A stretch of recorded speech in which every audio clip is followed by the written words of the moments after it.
All right, Chag Sameach. We're going to get started here momentarily, but it's wonderful to have Congregation Mishkan Or as a new partner at our community-wide tikkun, and such a pleasure to have Cantor Kathy Fromson here with us. Kathy Sebo here with us. I know Kathy, I know. To have Cantor Sebo with us. Sorry, just left. But we're so excited to have Cantor Sebo with us and to hear about your recent, the trip you just recently returned from. Thank you so much. Thank you, Rabbi. Hi, everyone. Good evening. Chag Sameach. I'm so happy to see many familiar faces, but also new friends. So welcome. We're so glad. Now, the one thing I know about this wonderful event that B'nai Yeshurun sponsors every year is it's got to be on schedule. So I'm going to explain to you why we're going to be moving along at a fast little pace, but we want to try to get everything in. So first of all, I want to introduce someone to you who's very near and dear to my heart. That is my husband, Rami Sebo. Yeah, Rami's going to be at... We put him in the corner at that table because he's been misbehaving. And anytime you travel, if your travel partner happens to be a photographer or videographer, that's a nice plus. Rami is available for hire, for rent. Take him on your next world tour. I want to first thank Harriet Mann, Shani Cadis, and Jay Ross, along with the clergy and staff at B'nai Yeshurun. I'm really, really excited to be here this evening. I want to let you know that in my current contract at Congregation Mishkan, or welcome, hi, Mrs. Golden, lovely to see you. I was given a 3-month sabbatical, and I was very excited about it, but I didn't feel it was going to work for me to go away for 3 months at one time. So this is sabbatical part 1. And I want to explain to you that in choosing and selecting how to make this work for me, I have to share with you that I've been fascinated with Jewish life and the Jews of Europe since I know for sure since I was a teenager. I've had a fascination with that. So when this opportunity came up and Rami and I started to talk about what we wanted to do, we created a list. And if there's time in the Q&A, I can tell you how, what the starting point was and how it came about. But as you can see on the screen, in the last 5 weeks, we just landed when did we get back? May 20th we landed. And in the 5 weeks we were away, we went to all the cities and countries that you see on the screen. But tonight, because of the time limitation, because we don't have 5 hours for me to go through it all with you, we are going to be discussing everything on this side up to Szeged, Hungary. All right? So, if you have any questions, I ask that you hold them to the end or maybe jot them down. But we're going to start with Berlin. Are we ready? Yes? Great. Okay, so I'm going to share some obvious information for you, but the pieces and parts I'm most excited to share with you are what I call the unexpected. Right? When you go to some of these countries, you know what you're going to maybe find. You've seen it in movies, read it in books, studied it in your classes, but it's those unexpected moments. Sometimes they're blessings, and sometimes they even feel like a small miracle.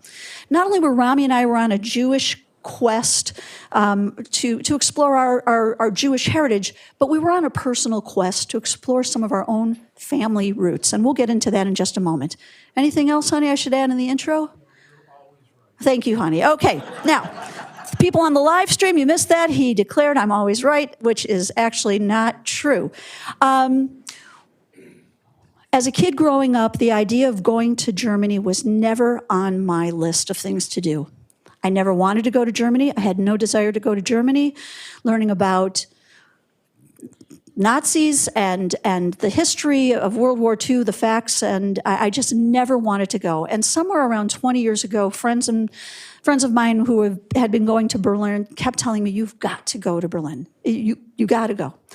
And so we decided to start our journey off in Berlin, Germany. And I have to tell you, I was so impressed with Berlin. I'll explain why as we go through.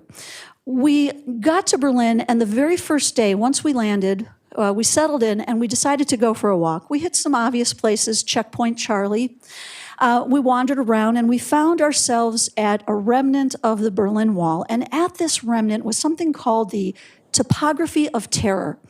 And the Topography of Terror was an outdoor, walkable I'll call it a museum, if you will, but it's a walkable. If you've been there, please raise your hand if you've been there.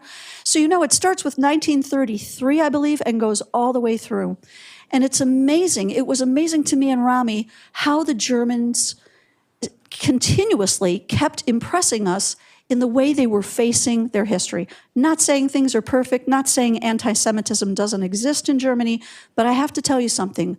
The way they are educating their children and the way they are living their lives in having it really in your face what happened during World War II and the way that they are trying to make it better and not have that happen again, it was impressive. You see here, this is the topography of terror. Behind it, you see the wall. And this is how we began our journey here in Berlin at the Berlin Wall and the topography of terror.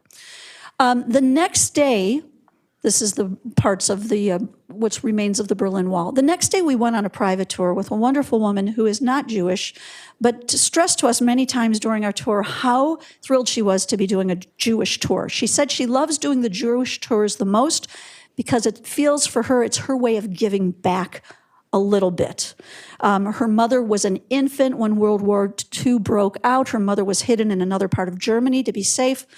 And she's really not sure what kind of involvement her grandparents and her great-grandparents may or may not have had. So she was a wonderful tour guide, and she took us first to a square that had the outline of the home where Moses Mendelssohn lived. Now you see these darker gray squares. These, it's a little bit more expansive than you can see in this photo, but these squares outline the home of Moses Mendelssohn. And Moses Mendelssohn was a great theologian and philosopher who had a tremendous impact. He lived in the early to mid 1700s, but we can consider that, based on the history of our people, we can consider that modern Judaism. It's more modern than ancient. And he had a tremendous impact on Jewish life, Jewish worship, Jewish rituals, and this is where Moses Mendelssohn lived, in this square. On this tour, we walked a little bit further and found ourselves at a site that was once the site of what was known as the Alte Synagogue. If you know Abyssal Yiddish, you know that means the old synagogue. So the Alte Synagogue was built in 1714, renovated in 1855, and miraculously, it survived Kristallnacht in November of 1938, but it was destroyed by Allied bombs in 1942. This is a rendering, a sketch of what they think the Alte Synagogue looked like, and this is part of the monument, part of the area that marks this place. This is, I'll call it a footprint of where the Alte Synagogue stood. And there now is a monument, a beautiful monument. And within this monument, we discovered that there were, of course, some very obvious Jewish depictions, one of which was the hands of the Birkat, the Kohanim, the Birkat Kohanim. And this was, we literally landed the day before. This was our second day, and it was really quite moving. It's out in the open, people pass by it all the time, and it really was quite moving to see this here in Berlin. The new synagogue in Berlin was built in 1866. It was built with over 3,000 seats. Now, this synagogue did not fare quite as well during Kristallnacht. Torahs were desecrated. The interior, the furniture, any art pieces were smashed and trashed. There were fires. Actually, some righteous, I will refer to them as righteous Gentiles, some people in the police department tried to put out some of the fires so that the whole synagogue did not burn to the ground. But there was bombings in, I believe, 1942 that further destroyed the new synagogue. It is now used still as a smaller prayer space, and this is where Rami and I attended our first Friday night service. I was hoping we would be in the sanctuary that seated at one time almost 3,000 people, but I was informed that because of all the the damage over the years, it was never renovated to its full use. So we were in a very small chapel. There were only about 20 of us maybe that gathered for Shabbat that night. And the rabbi there, they call it a Masorti synagogue. It's conservative. The rabbi, Rabbi Gisa I'm blanking on her last name, but Rabbi Gisa, one of the first female rabbis ordained in Germany since World War II. We continued on our journey with our tour guide to the Holocaust Memorial in Berlin. Now this, I had seen pictures of this, and honestly, I thought, okay, looks like a lot of cement blocks. All right.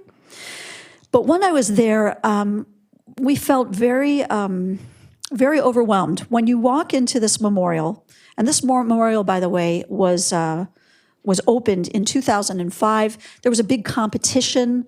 Many artists, architects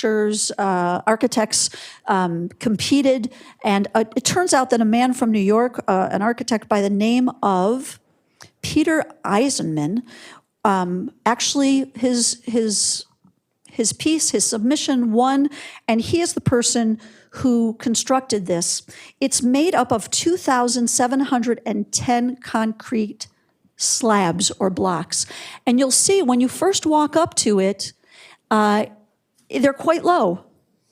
And you have this feeling of it's not so overwhelming. It's really not so bad. There's some things in your way. There's some concrete blocks in your way, but it's not that bad. And you start to walk in, and they rise up around you, and it becomes a little bit harder to maneuver and to see your way until you're finally the actual path goes down, and you are in it, and you're overwhelmed, and it becomes a maze. Not amazing, but although it is in its own way, but you are really locked into this maze, and it is enormous. It is the size of at least a New York City block, this whole presentation, this memorial to the Holocaust in Berlin. I want to take you now to a place known as Platform 17 at the old Grunwald station. Between 1941 and 1942, about 18 months, approximately 10,000 German Jews were deported from Platform 17, and they were sent to either Auschwitz-Birkenau, Theresienstadt, to Warsaw, or to Riga. The memorial here at this train station, sometimes pictures really are so helpful, but other times you have to really be there. There are the tracks, and there's the platform. And along the platform, you see these large metal plates. And what you can see here is it says the date, the 28th of July, 1942, 100 Juden, 100 Jews, were transported from Berlin to Theresienstadt. What was really amazing is each of these different, I'll call them plates, metal plates, each of them had different numbers on them, but they were always a number like 50 or 100 or 200. We did a little research and found that 50 was the number that some of these train cars could hold. And this was a very rare situation in Berlin. I think the tour guide told us, if I'm remembering correctly, that in Berlin, a lot of these people who were many of them going to their death, were transported in a normal, what I'll call a normal train car, not a cattle car. And so there were designated seats. And these cars were attached to the end of passenger trains, and when they got to their destination, they were detached. You can see here more dates. The destination is Auschwitz here. And people leave flowers and stones along the way of this memorial. Another memorial that we found, we had heard about it, it's called the Deserted Room.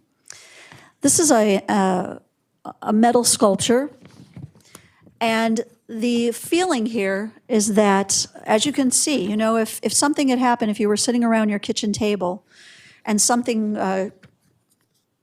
shocking happened, somebody started banging on your door, or somebody broke into your house, you might get up so quickly from your table that the chair might fall back.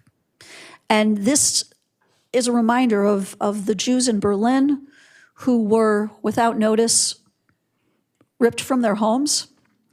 This particular sculpture is located in what was the old Jewish neighborhood. It was created in 1996, the artist Karl Biederman. And then the last thing, forgive me for rushing, but I just want to make sure we get through all these places.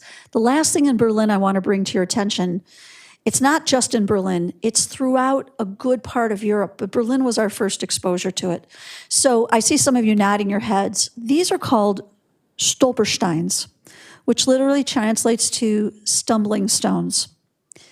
And this is why, with all the horrible, tragic, unspeakable crimes that were committed against the Jews and other minorities, other groups, I found myself feeling impressed and somewhat comforted that the effort that I saw the Berliners putting into their city. The Stolpersteins are placed on the sidewalk in front of the homes of which were once occupied by Jewish families who, as that other sculpture depicts, were ripped from their homes. You see here, we've got 3 people with the same last name, 4 people actually. I can't tell, that might also be a Kempler.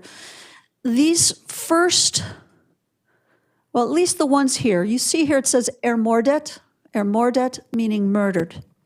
It says the date they were born, it says the date they were deported, where they were deported to, this one to the city of, it looks like Lodz, but it's pronounced Łódź. It's in Poland, and they ended up in Chelmo. Anybody know the correct pronunciation? Chelmo. This particular person, these 2, they made their way to England and then to the USA. I want to show you a few more pictures of these Stolpersteins. You can see one went to Theresienstadt and then eventually to Auschwitz. We saw these throughout Europe. We saw them in Hungary, in Poland. I didn't see them as much in Poland. We saw them in Hungary, in the Czech Republic. We saw them in Austria.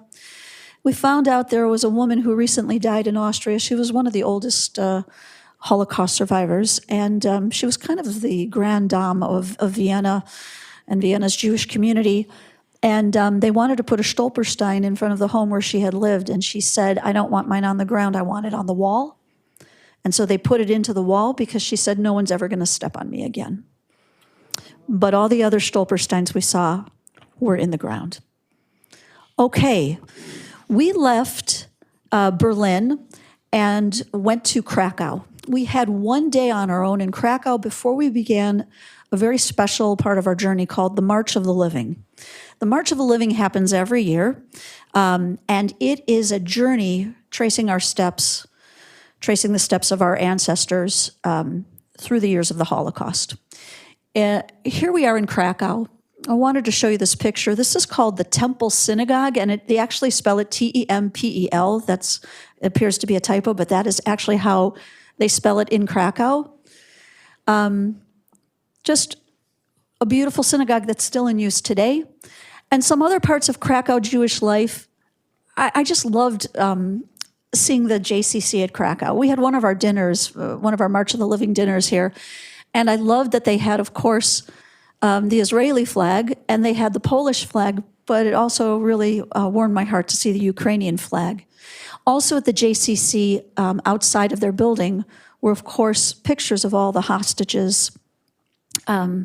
And this was a really strong reminder to me. I keep, here we are in the United States. B'nai Yeshurun does an amazing job keeping that sad tabulation out front of how many days since October 7th of 2023. We know, of course, Israel deals with this on a daily basis, but it was amazing for us to see in all of the countries we were in how many places are having these pictures, these posters, bring them home. Some words that I shouldn't use in the synagogue about Hamas is part of the graffiti.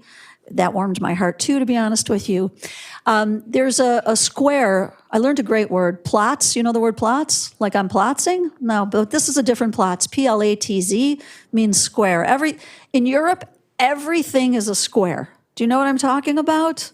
And Judenplatz is the Jewish Platz. This was called the Jewish Ghetto Memorial, and this Platz, this square, has a special memorial. These are another type of metal, these chairs. There's 70 chairs in this square, And these chairs are representing the 1,000 of the last 7,000 victims that remained in the ghetto in Krakow until its liquidation. The liquidation of the Krakow ghetto was in 1943. Am I doing okay on time? Okay. After the liquidation of the ghetto, Krakow was declared Judenfrei, which means free of Jews. And hence, as the artist depicted, only empty chairs were left. When we were in this square, in this Platz, we saw, you can't really see it in this picture, but there are 70 chairs, but there were a number of chairs that had posters of those who are still being held captive in Gaza. Some of them had stones on the chairs, the way you would leave a stone at the cemetery. Many of them had yahrzeit candles that were either still burning or extinguished. The next day of the March of the Living, we made our way to visit Auschwitz and Birkenau. This wasn't the actual march, that was the next day, and the march happens every year on Yom HaShoah. So we went to Auschwitz-Birkenau. How many here have visited a concentration camp in Europe? Okay, so I'm not sure how it was for you. You know, in advance, I thought maybe I'll cry here, maybe I'll have a hard time here. I found myself numb in the moment, but very numb. And here we were at Auschwitz, and with eyes wide open, but I was just numb. And then there was a moment where here you can see the barracks. Thanks, Rami, sorry. Is there another one with the barracks? I can't really recall if this was Auschwitz or Birkenau, but this showed you see the bricks. These are chimneys where barracks stood. And it just gives you an idea. They were torn down, I think, during the war or just after the war. The Germans needed a lot of the wood for supplies, and they started deconstructing. But these brick chimneys remained. And if you were, I hate to use the word fortunate, but fortunate enough to have your cot that you shared with 4 or 5 other people near the chimneys, you stayed warmer as opposed to people who were on other ends of the barracks. This is one of the crematoria. And when we were at Auschwitz, we were in line to go into one of the gas chamber. And as we were waiting in line, and you have to understand there were thousands and thousands of people visiting Auschwitz and Birkenau that day because the next day was the march, and people come from all over the world. And we found out 12,000 people would be marching the next day. We would be 2 of 12,000. So as we were waiting to get into, to walk through and experience and witness the gas chamber, we're standing in line and we find out there's a group in front of us and they're Israeli. And not only are they Israeli, among the group, there are 5 survivors who were freed from Gaza and their family. So in that group of Israelis, 5 of them were survivors of 10/7. They had been held hostage in Gaza and had been released. The state of Israel flew them and their families to be part of the March of the Living. And we also heard that in that group of Israelis, there was a husband and wife who were survivors of the Holocaust, who still have a nephew who is being held hostage in Gaza. I don't even think I should set it up. I'm just going to let you hear what happened. So we'll play the video.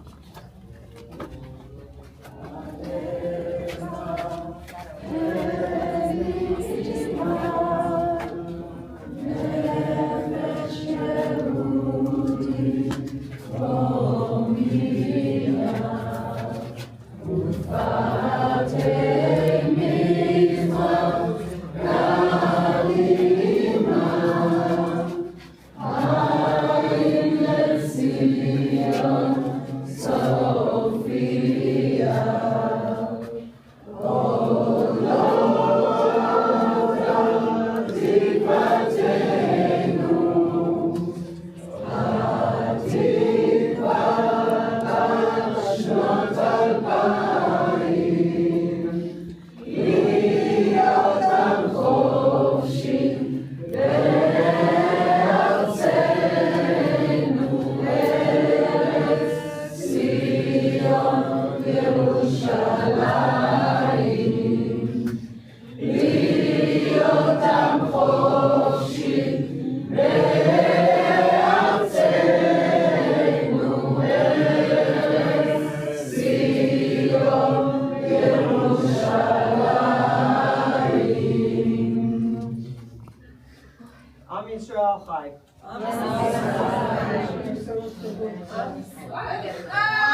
This is one of the survivors with the Israeli group.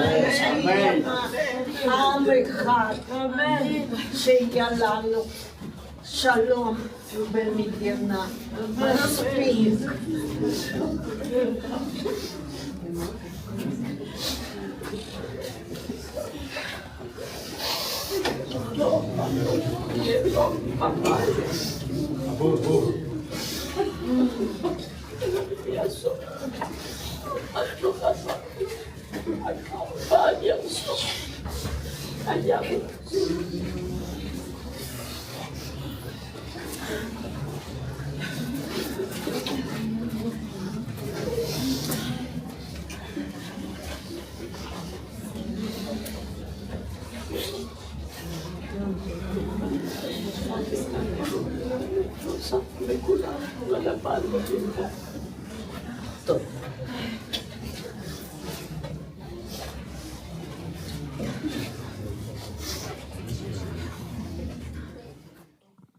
So we're standing in a gas chamber with Israelis, with survivors of Gaza, with 2 Holocaust survivors who still have a nephew in Gaza. So the emotions followed. We explored Auschwitz. There's many rooms that are sort of, I'll say, still intact for historical purposes, but there's other rooms that have been turned into more of a museum. And one of the rooms has these, you'll see it in a moment in a video, these enormous pages, books, enormous, and it lists names of people who they believe were killed at Auschwitz. We found a page that had Sebos. None that are related to us. That's another story for later, because there is a part of our Sebo lineage that is not Jewish, and we don't believe any of them ended up in Auschwitz. But shall we show them the video? So just to give you an idea of the lists. So people come in here, it's alphabetically listed. They're looking for names of loved ones who they know were sent to this place. And it's page and page, and it's tiny print top to bottom. Okay.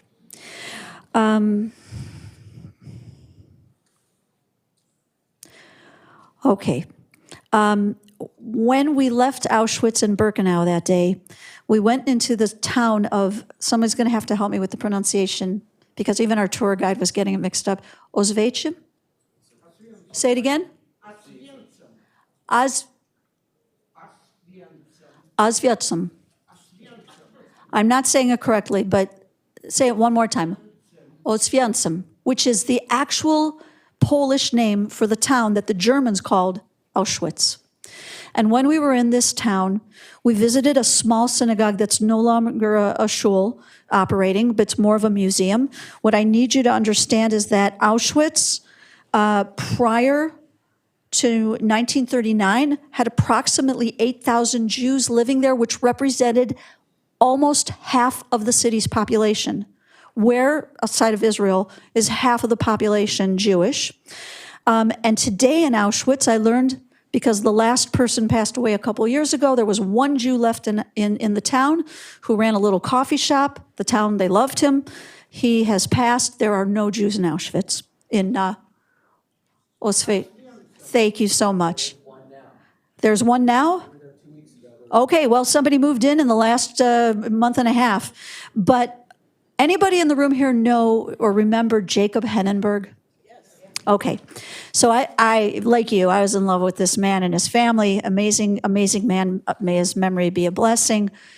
I knew he was from this town because he told me that on September 1st, 1939, the Nazis knocked on his door and took him and his father. I don't think he ever saw his mother and his other siblings again. Jacob was from this town, and here we were in the town. We went into what was the synagogue, but now a museum, and we're walking around.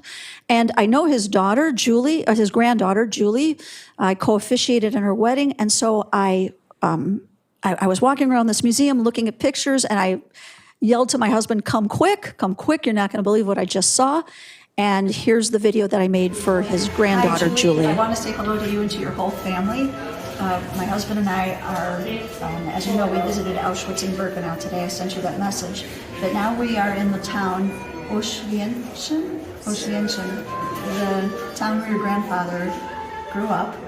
And we're walking around in the only remaining synagogue. It's not even a working synagogue. It's more of a museum now. And we're walking around the synagogue, and I want to show you who we stumbled upon.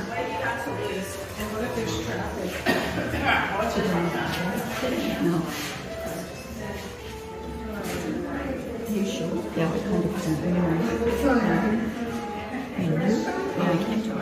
The taller one is Jacob Henneberg. If you're still listening, I don't know if you or anybody in your family has been to Poland, and maybe you already knew that this was here, but in case you didn't, I had to make sure that you and your family saw it. So we'll send you a photo of the outside of this particular synagogue, and sending love from Poland.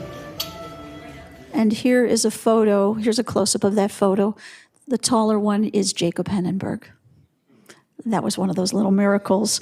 Moving on, the next day was the March of the Living. I thought we'd go into the March of the Living and everything would feel very somber and heavy and horrible. There was joy. I can't explain exactly why. There was joy. Let me show you the opening video, one part of March of the Living. This is the March of the Living, 2025. People from all over the world. UK, Canada, we saw a group from Panama, from Romania, from Hungary, and the list just keeps going and going and going. It's very exciting. We're about to start the march from Auschwitz to Birkenau. There was a chauffeur that just sounded a few moments ago to indicate, oh, there's France, to indicate the beginning of the march. And let's show the next video. Teens from, I think, the UK, maybe? Shalom Aleinu, Shalom Aleinu, Ve'akulam. Shalom Aleinu, Shalom Aleinu, Shalom Aleinu, Ve'akulam. Salam. Okay, we can fade out on that one, Rami. You see, you may have noticed they're holding these wooden placards, these little wooden signs. Remember that? They've written, we all got these. We had handwritten notes on these. You'll see where they go in just a moment. Rami and you saw the picture before that. And then I just loved seeing that it almost felt in a strange way like we were at the Olympics. All these countries represented, and the joy of Am Yisrael Chai, we're still here. And that was very unexpected. The other picture that was next to the flag of Greece, there are non-Jews in Poland who come out. They call themselves Friends of Israel, and they come out every March of the Living. This is to give you an idea. Once we made about a 2-mile hike from Auschwitz to Birkenau, this is just to give you an idea of the vastness. The people kept coming and coming and coming. And here we were at Birkenau, the iconic gate that I'm sure all of you have seen. And there is where this is the sign that Rami and I made, but there's all kinds of signs that you see, and it's on those train tracks going all the way up. Thousands and thousands and thousands of those little wooden signs.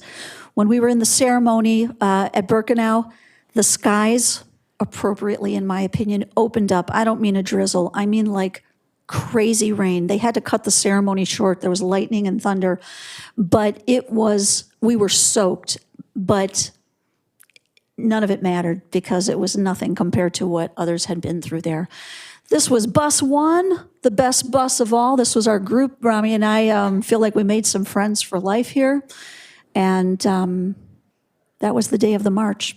Also, let's see, moving on. So sorry, guys, to be rushing. Thank you, honey. Okay. So we went to Auschwitz, we went to Birkenau, we went to Majdanek, another death camp, which was quite overwhelming. It's huge, it's intact, it could be up and running in just a couple days, God forbid. The last of the concentration camps the death camps we went to on the March of the Living was Treblinka. Treblinka was in the middle of a forest.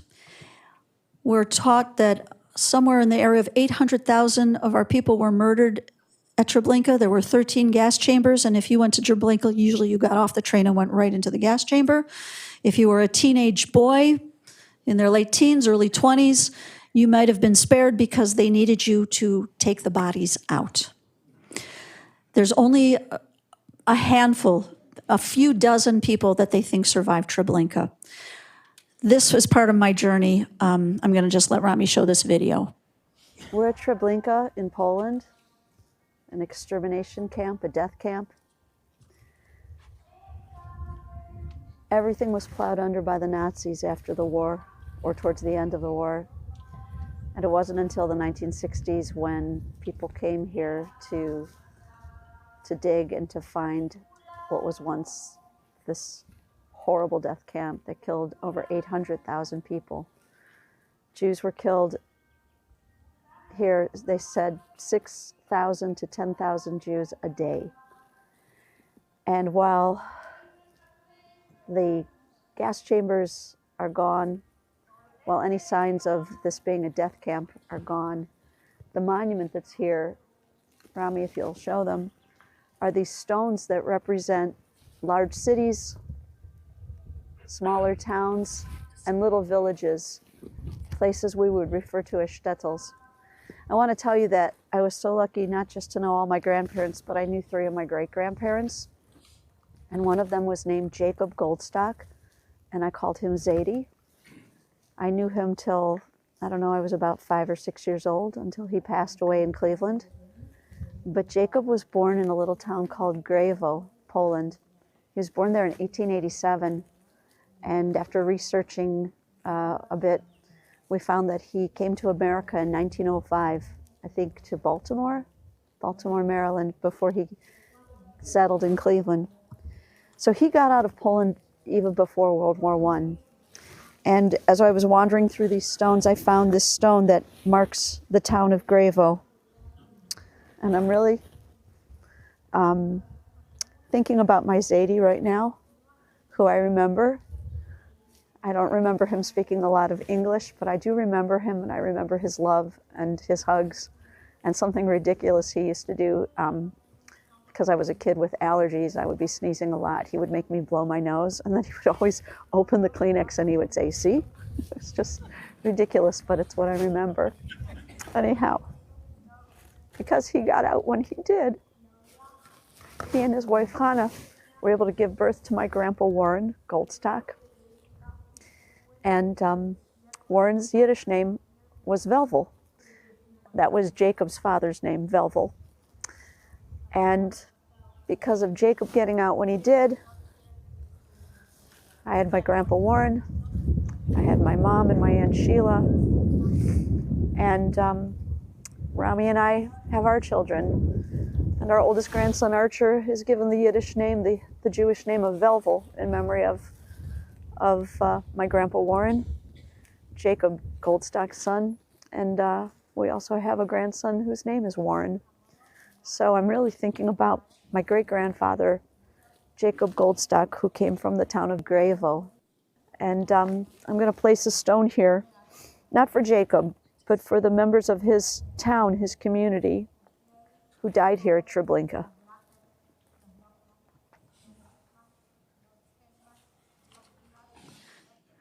So friends, we're going to skip a little bit here. Rami, just quickly maybe show them the pictures of, in Warsaw, we visited the Nozick Synagogue, the Warsaw Ghetto Cemetery. I engaged in a little project where I found one really sad grave site and just pulled weeds. We stood in front of the Warsaw Ghetto wall. That's the wall of the Warsaw Ghetto. I did not wear my Jewish star to Europe. I had too many people worried and making me crazy about it, so I took a picture of my star. We went to Łódź, Poland. There was a cemetery there where my 5 times great-grandfather was buried, was plowed under by the Nazis and then again by the Soviets, but we went to the memorial there. And then we finally made our way to Szeged. Are we going ahead to Szeged? Yeah, I'm so sorry that we're skipping some of it. Unless they give us extra time, we can go back. But This is the room box. Wait, stop 1 second, honey. Go back a second. Go back 1 second. Yeah, the shoes on the Danube. So as bad or worse than the Nazis were the Hungarian Arrow Cross. They took 20,000 Jews out of the ghetto, tied them together 3 at a time, used 1 bullet, shot them, and then tipped them into the Danube. It's a beautiful memorial there to remember them with the shoes. That's the parliament in Hungary. And then we are in Szeged. This is Rami's story. Rami's father was born in Szeged, David Sebo. His mother, Sarah, was Jewish. Rami knew his grandmother. His father, Andre, was not Jewish, and that's all we knew. We got ourselves involved with a genealogist. Rami did a lot of deep diving on ancestry, but okay, we're just going to go so we don't get cut out. But anyhow, the Calvinist church was extremely helpful to us. And as we were walking the neighborhood of Szeged, this was after the March of the Living, we stumbled on this synagogue that nobody told us about. It's the second largest synagogue in Hungary, and it was absolutely gorgeous. After the synagogue, we found the street where Rami's father lived when he was born. We found the apartment. There's Rami at the apartment.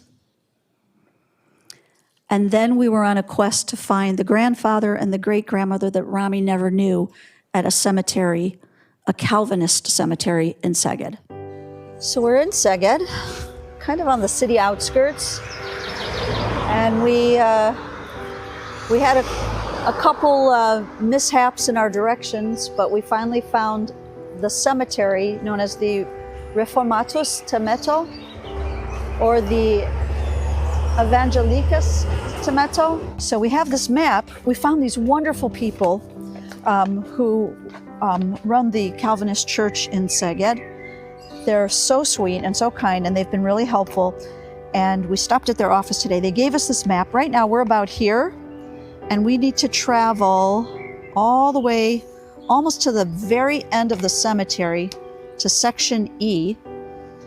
These nice people actually sent someone from their office to make sure that the graves were here, and they found Andre's grave with a stone, and they found Juliana's burial place with no stone, but they said that they marked it with some sticks. So we're going to go on this journey, and we're going to see if we can find these 2 grave sites so that we can pay honor to their memory. I don't know how we're going to find the row, but apparently... Well, there's E10. That's section E10. Right. But one of them, your grandfather's in Roman numeral, I think it's the row Roman numeral 2, grave 8. And I think she's in Roman numeral 3, grave 5, but hers is not marked with a stone. So let's... Roman numeral... I don't know, let's pretend this is row 2. I have no idea. Oh my goodness. A lot of... Wow. I don't think it's that one. It's not that one. No. These are 2 side by side. Okay.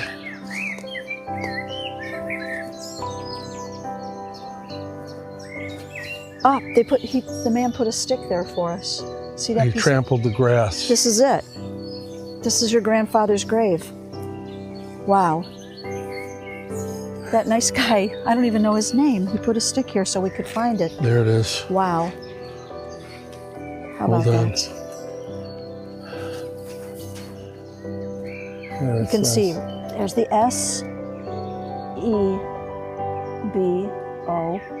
It says Andre, and that says 1931. That's the year he died. I think it says... I have no idea what this says. And this, I don't know what this says, but it might translate to something like "Here lies." Yeah, I You think can see there's that's what some he sort of said. almost like a floral pattern here. Yeah, that's what he said. What's down here? Here lies. Oh my goodness. What's... I don't know. You know, one day, Need to take a picture, close-up picture of that. when we can come back here, we should come back with some sort of, there's special ink or paint where you can wow.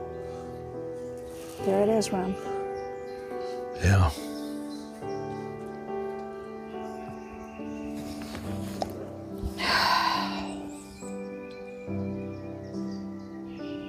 He never knew his father. No. Wow. We found it. We found it.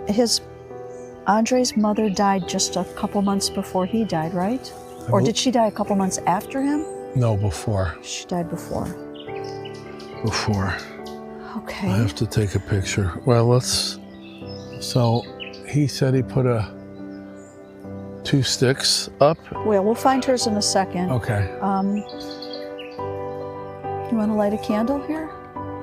Yeah. Okay. All right. Yeah.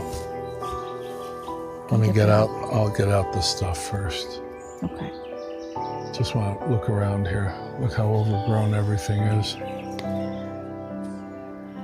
He mashed down all the grass Wow, there. that was really nice of this man.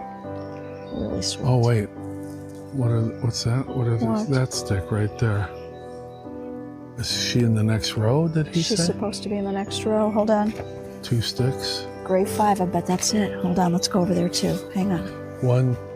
Are you still filming this? Yeah. Come on over here. Okay.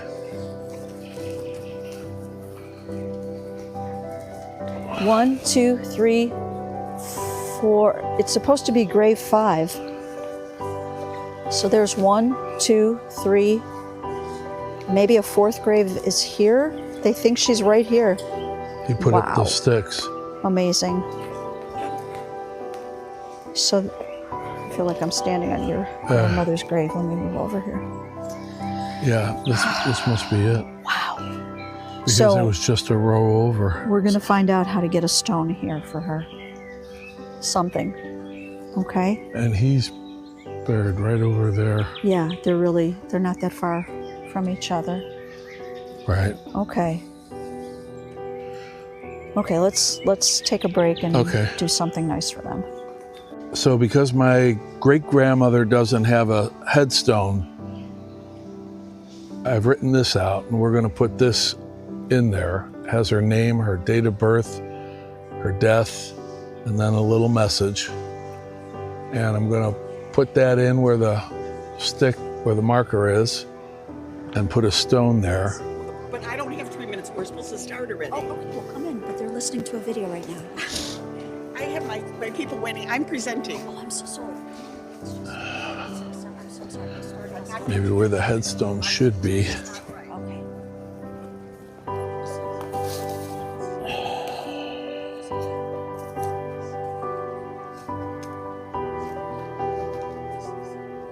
Yeah. Don't know how long that'll last, but that's okay. And I'll put this stone. That stone came from your dad's Yeah, gravesite as well. the stone came from the cemetery. The headstone of my dad, her grandson, who's buried now in Cleveland. We got this memorial candle I'm going to be lighting here. I'm lighting for my great-grandfather, Andre. And I've got 1 stone for his son, my father, 1 stone for me, his grandson, and 1 stone for his great-great-grandchildren, our kids, His great-grandchildren and his great-greats. his great-grandchildren, and his great-greats. Okay. Yitgadal v'yitgadash shemei rabbah. Bi'alma divrach hirutei. Bi'amlich malchutei. B'chayichon u'yomechon u'v'chaye dechol beit Yisrael. Ba'agala u'zman kariv v'imru. Amen. Yehi shmei Rabba mivarach le'olam u'lamei almaya. Yitbarach v'yishtabach v'yitpa'ar v'yitromam v'yitnaseh.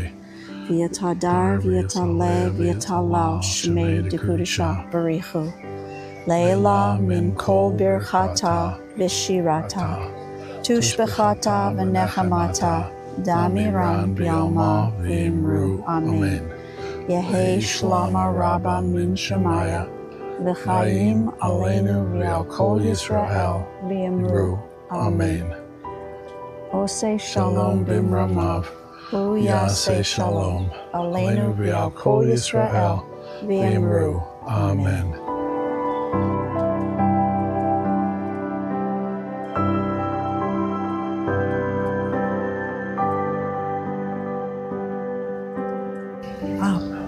We found it. Thank you all for your time tonight. Thank you so much.